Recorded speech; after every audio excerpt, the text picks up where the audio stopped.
بسم اللہ الرحمن الرحیم اللہم صلی علی محمد وعلی آلہ واصحابہ اجمعین۔ اعتراض یہ ہوتا ہے امام اعظم کس کی تقلید کرتے تھے؟ جواب یہ ہے کہ امام اعظم تو خود مجتہد ہیں، وہ کسی کی تقلید کیوں کریں گے؟ جس طرح لوگ اپنی مسجد میں امام کی اقتدا کرتے ہیں مگر امام کسی کی اقتدا نہیں کرتا کیونکہ وہ امام ہے، اور ساری دنیا کے مسلمان ہمارے پیارے آقا صلی اللہ علیہ وسلم کا کلمہ پڑھتے ہیں مگر رسول پاک علیہ السلام کسی کا کلمہ نہیں پڑھتے کیونکہ آپ خود رسول ہیں۔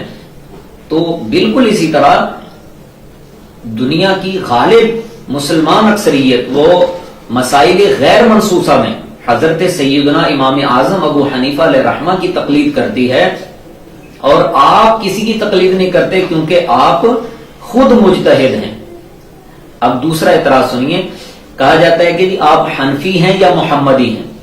تو جواب سنیے، یہ سوال ہی غلط ہے۔ یہ تو ایسے ہو گیا کہ جیسے کوئی یہ کہے کہ جناب آپ پنجاب میں رہتے ہیں یا پاکستان میں، تو پنجاب میں بھی رہتے ہیں، پاکستان میں بھی رہتے ہیں۔ اور اگر کوئی پوچھے جس طرح آج جولائی کی 20 تاریخ ہے تو کوئی کہے کہ جناب آج جمعہ کی رات ہے یا جولائی کی رات ہے، تو ہم کہیں گے کہ یہ جمعہ کی رات بھی ہے، جولائی کی رات بھی ہے۔ تو افسوس تو یہ ہے کہ جن لوگوں کو یا کے صحیح استعمال کا پتہ نہیں ہے وہ آج یہ کہتے پھر رہے ہیں کہ ہم امام اعظم ابو حنیفہ سے زیادہ قرآن و حدیث کو سمجھتے ہیں۔ اللہ تعالی ہدایت عطا فرمائے۔ والسلام علیکم ورحمۃ اللہ وبرکاتہ۔